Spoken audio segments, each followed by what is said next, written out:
प्रश्न तुमचे, उत्तर आमचे. अचूक, निर्भीड आणि सडेतोड. लोकशाहीचा खरा मंत्र म्हणजेच न्यूज. कर्णकर्कश आवाजाचे सायलेन्सर असणाऱ्या बुलेटवर येवला पोलिसांनी कारवाई करत गाड्यांचे सायलेन्सर जप्त करून गाडी मालकांकडून दंड वसूल करण्यात आलाय. सदर मोहीम पोलीस निरीक्षक सागर कोते, पोलीस हवालदार Sopan Shinde, police constable Shailesh Shelar, police constable Kandalkar, police constable Balbhim Kore यांनी केली आहे. याबाबत शहरातील विविध पक्ष, संघटना आणि सामाजिक संघटनांनी पोलिसांकडे तक्रार केली होती. त्या अनुषंगाने आज संध्याकाळनंतर पोलिसांनी शहरात कोम्बिंग ऑपरेशन राबवत तब्बल 11 गाड्या ताब्यात घेत कारवाई केली. आतापर्यंत पोलिसांनी 50 पेक्षा अधिक बुलेट गाड्यांवर कारवाई केली असून आज जवळपास 15,000 रुपये दंड वसूल करण्यात आला. तर जमा केलेल्या गाड्यांचे कर्णकर्कश आवाजाचे सायलेन्सर जमा करून दंडाची रक्कम जमा करून गाड्या मालकांच्या स्वाधीन करण्यात आल्या. सदर मोहीम अशीच पुढेही सुरू राहणार असल्याचे पोलिसांनी सांगितले. न्यूज लोकतंत्र 18 साठी हुसेन शेख, येवला.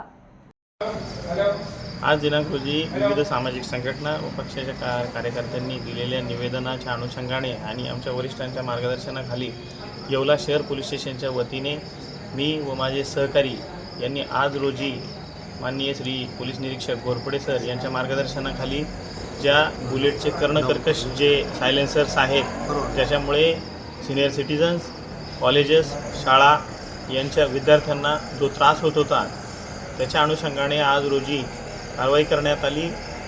अशा एकूण आज रोजी 11 बुलेट्स या ठिकाणी त्यांचे सायलेन्सर्स काढून घेऊन त्यांच्यावरती कर्णकर्कश सायलेन्सरबाबत 194 MV ॲक्टप्रमाणे कारवाई करण्यात आली असून आत्तापर्यंत 15,000पर्यंत दंड वसूल करण्यात आलेला आहे. आणि या महिन्यामध्ये एकूण 50 बुलेटवर कारवाई करण्यात आलेली आहे. फॅन्सी नंबर प्लेट तसेच मॉडिफाईड बुलेट्स याच्यावरही कारवाई करण्यात आलेली आहे. आणि याही पुढे मी नागरिकांना आव्हान करतो की आपल्या परिसरात अशा काही बुलेट असतील तर त्याबाबत पोलिसांना माहिती द्या.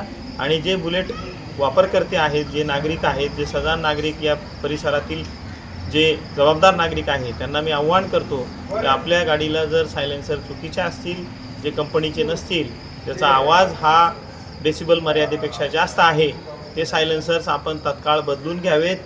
अन्यथा आपल्याला पोलिसांच्या कारवाईला सामोरं जावं लागेल.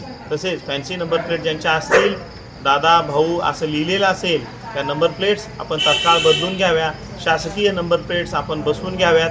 अन्यथा आपणासही पोलीस कारवाईही सामोरं जावं लागेल. यापुढेही या कारवाया अशाच चालू राहतील. सर्व नागरिकांना येवला शहर पोलीस स्टेशन पुन्हा आवाहन करते की आपण अशाच प्रकारे पोलिसांना सहकार्य करा आणि सायलेन्सर चुकीचे असतील ते बदलून घ्या, नंबर प्लेट चुकीच्या असतील त्या बदलून घ्या, गाडी मॉडिफाईड असेल तर त्याही चेंज करून घ्या. अशा प्रकारे मी आव्हान करतो. धन्यवाद.